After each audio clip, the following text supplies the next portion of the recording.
Hey, Michael. Hi, how are you? I am beyond thrilled to be talking to you. If we were in the same room, I would be bowing to you right now. That's absurd. I'm excited to be talking to you. Loki has always been my favorite.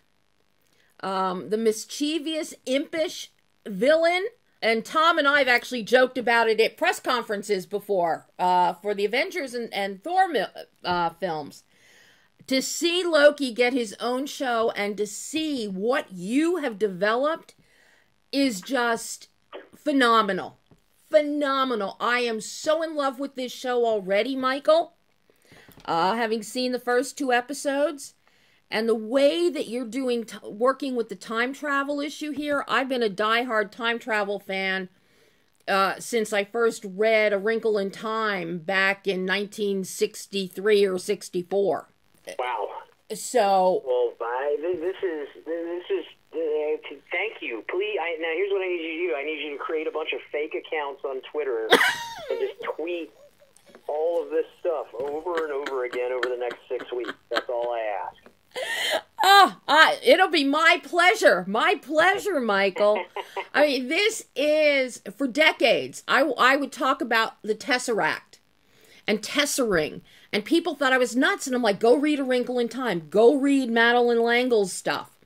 And then, when the tesseract came out in the MCU, people were like, what's that? What's that? Guys, I've been telling you about this since I was 5.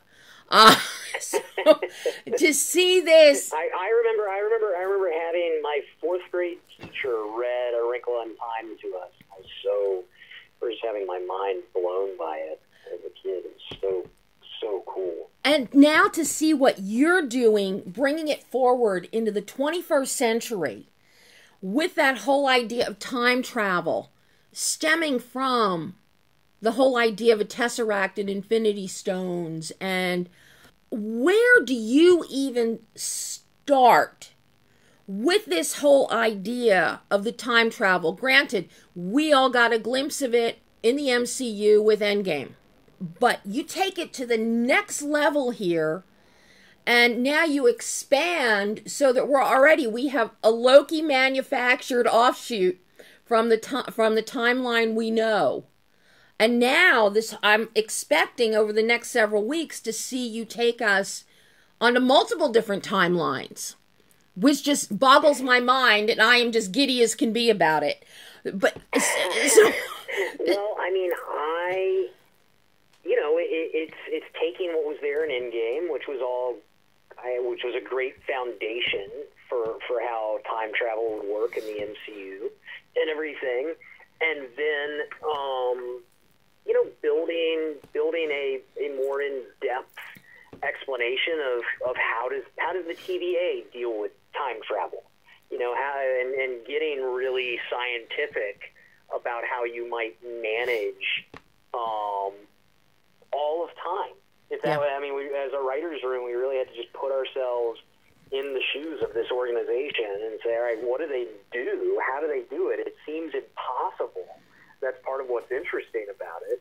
And we just had to create a shared institutional knowledge of just how time travel was going to work in our show, and then convey it to the audience in as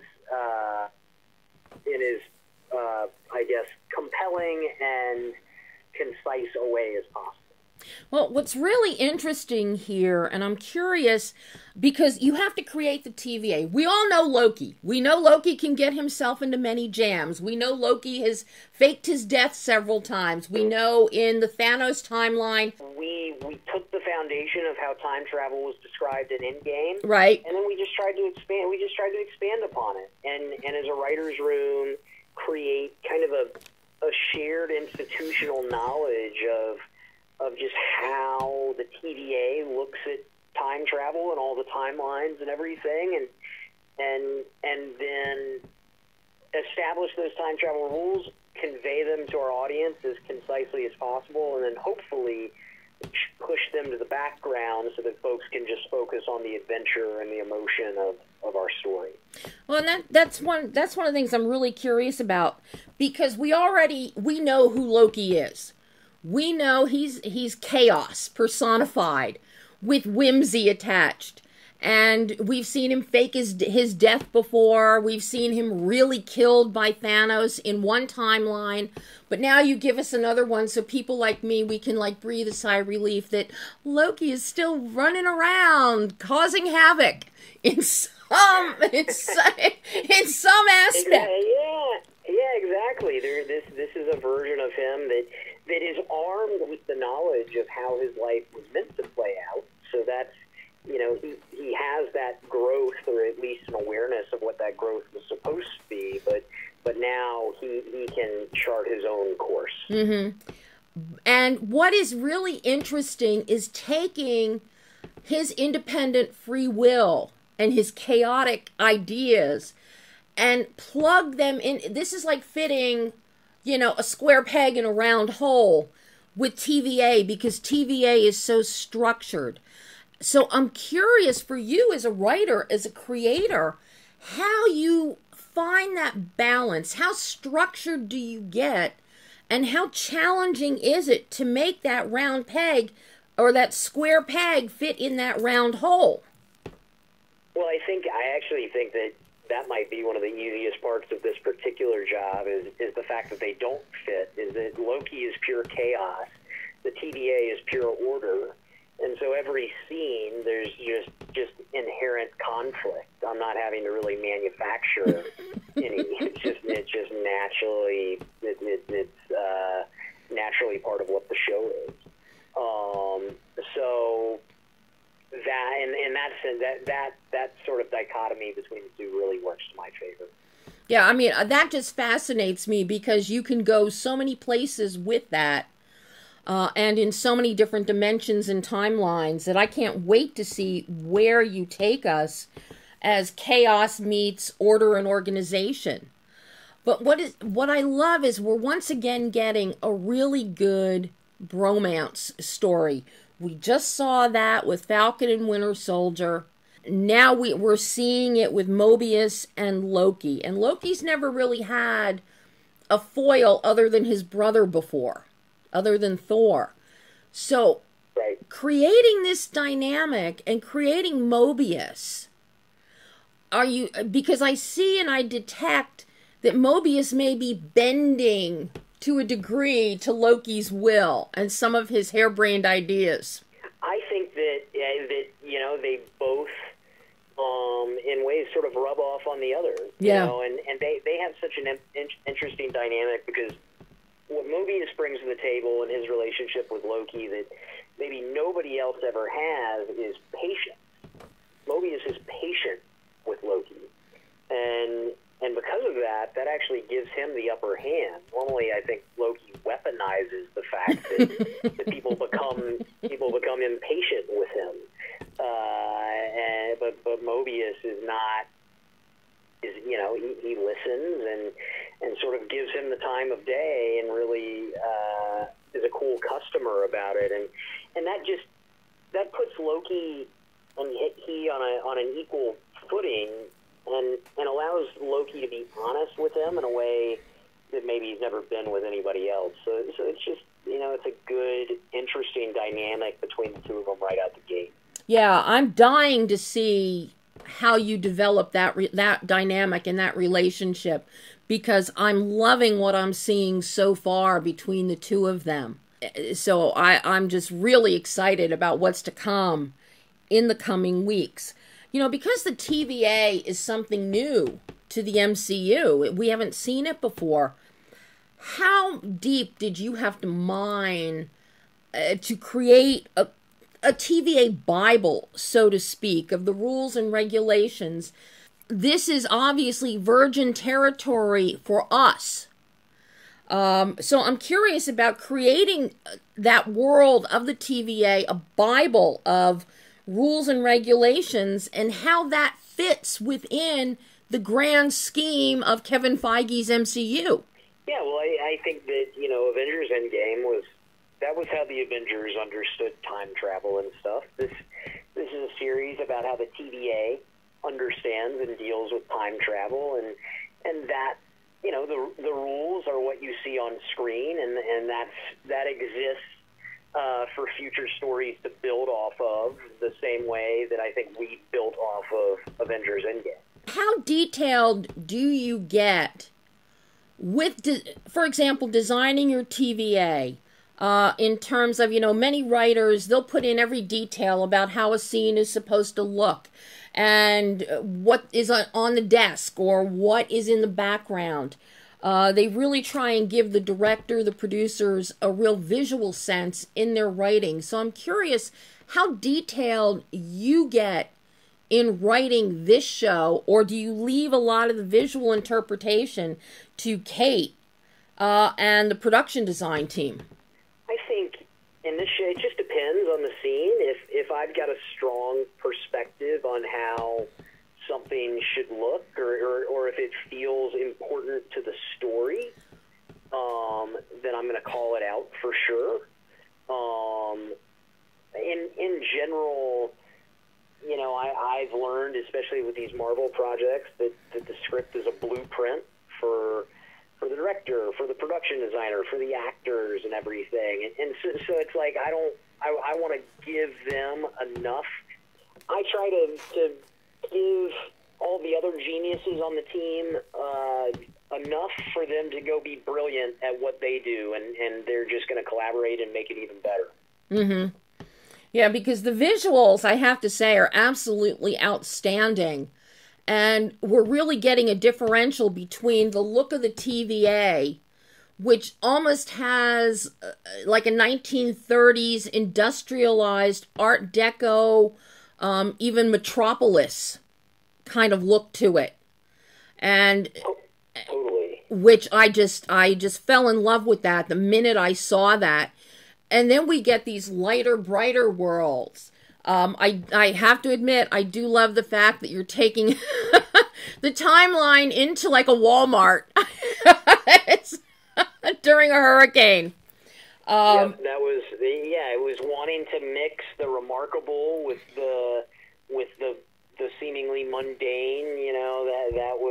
That's all stuff we were very excited to do. How challenging is it to come up with quote-unquote believable scenarios of taking the remarkable and the fantastical and melding it with the mundane? I think that I try to let all that stuff be cosmetic, which is just to say, to figure out what's best for the story first, and don't let the location necessarily, like understand. What's important about a sequence is how it's driving Loki's emotional story forward, and then that gives you some freedom to say, all right, now where would be the coolest place to set that, as opposed to starting with the cool place and trying to figure out how that fits into your emotional story. Mm-hmm. And that's something I'm seeing right out of the gate here is the emotional story. And I see you taking Loki on an emotional arc with what I think is going to be some really great character development by the end of this series, which is so important, not just in storytelling, but within the MCU. But you're still going to give us, I think, some action set pieces. Maybe not as big as what the Russos did in the MCU. But I suspect we may see similar, to a lesser degree, but similar. Is this kind of the mindset to meld that feel, that Russo sensibility of the MCU and the Avengers, but really hone in on this character and his emotional growth? Look, I think that I love all the movies the Russos made in the MCU. I think my approach to this one was this is a Michael Waldron MCU project. It's like it's unique in that this is me and Kate kind kind of figuring out, all right, what kind of thing would we do?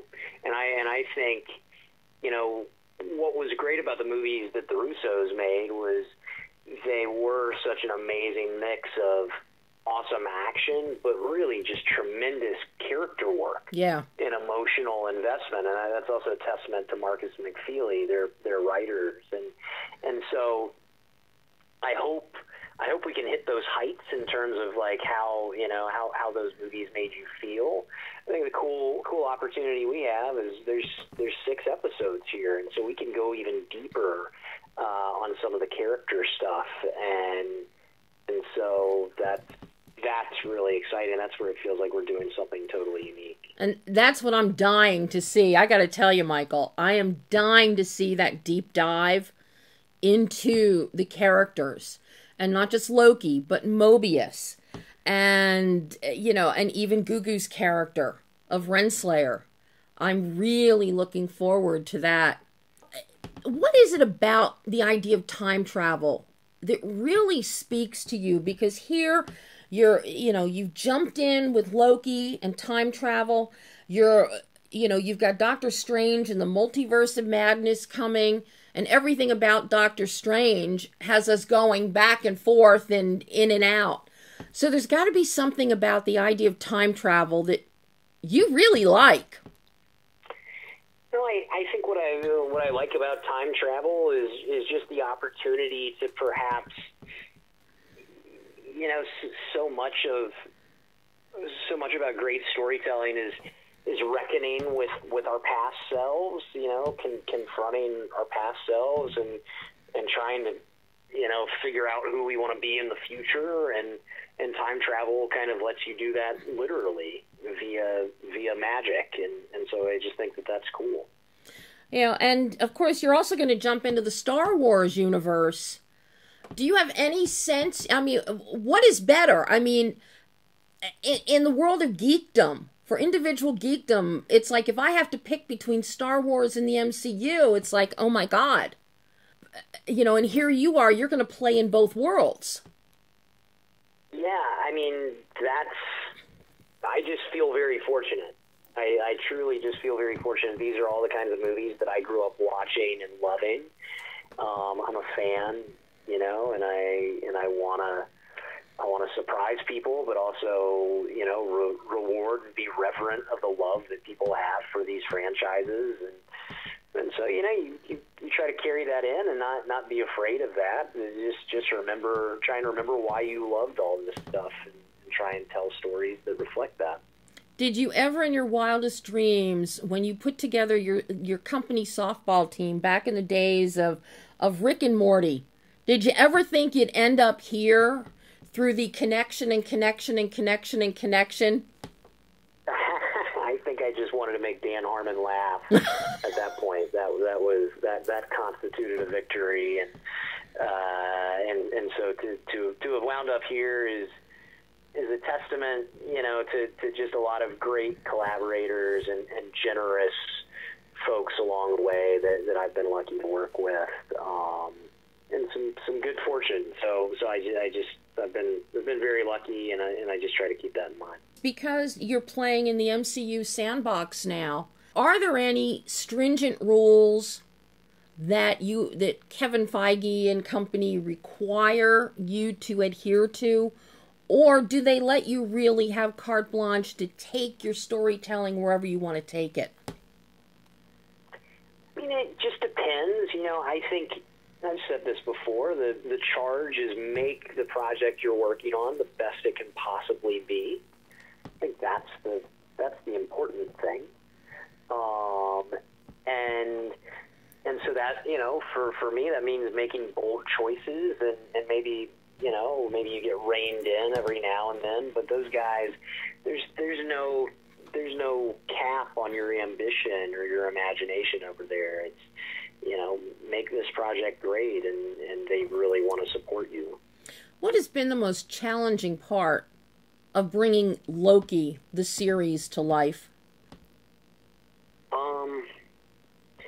I would say probably just it's time travel. It's a time travel series. There's 6 hours of this thing, and so we had to build a sci-fi foundation of knowledge that could withstand weekly scrutiny over 6 weeks.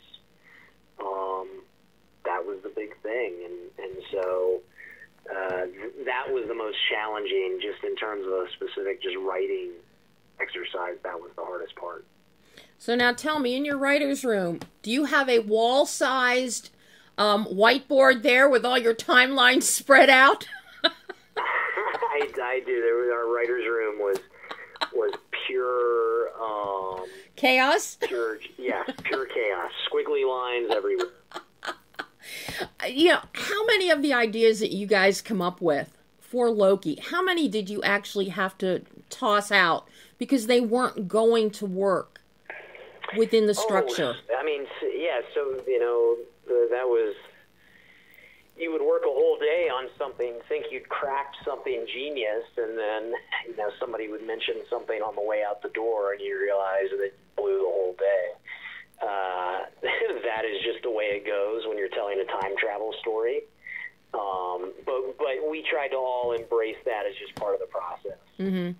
We never got discouraged. Because of the very nature of time travel and what you're doing with Loki, how stringent are you with the script and that Kate is with the script? Is there room for ad-lib? Because you've got Owen Wilson and you've got Tom Hiddleston.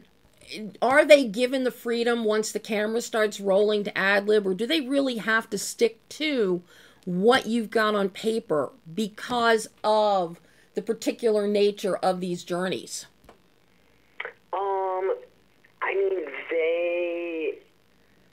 They definitely, when it comes to some of the sci-fi stuff, it's like gotta hit the big points and everything. And it's like, but all these actors are so tremendous, as with everything in MCU.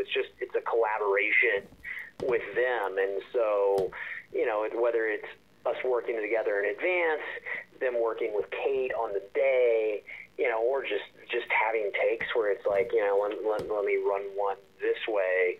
It kind of just depends, but I think, there's absolutely openness to that sort of thing. Mm-hmm.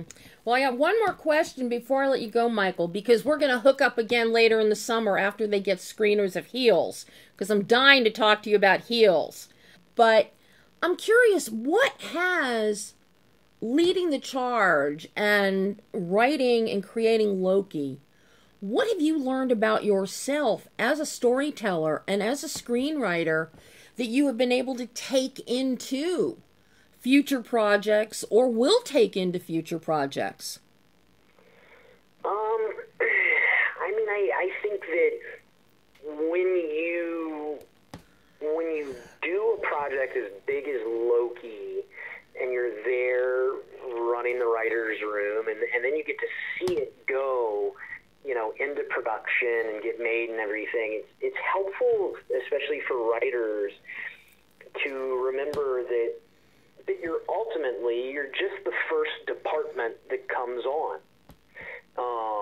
And you're a very important department. You're telling the story, you're figuring out the story together, but what you write is going to get changed over and over again. And it's going to get filtered through different departments and different people who have genius ideas and everything. And there's going to be, and I think that it's understanding that it just takes a little bit of pressure off the first part of the process in a writer's room of just like, look, you've got to lay the foundation for a great season of TV, and you're going to keep refining these things, and you're going to have input from many other great collaborators, but ultimately you're the first leg of a long relay race, and that should take some of the pressure off of the entire writer's room process. Well, for my money, it all starts with you, and boy, oh boy, have you given us something with Loki. Thank you, Debbie. Here's to more stories involving the tesseract. Great. I can't wait. Oh, Michael, thank you so much, and I look forward to talking to you later in the summer about Heels. We'll do it for sure.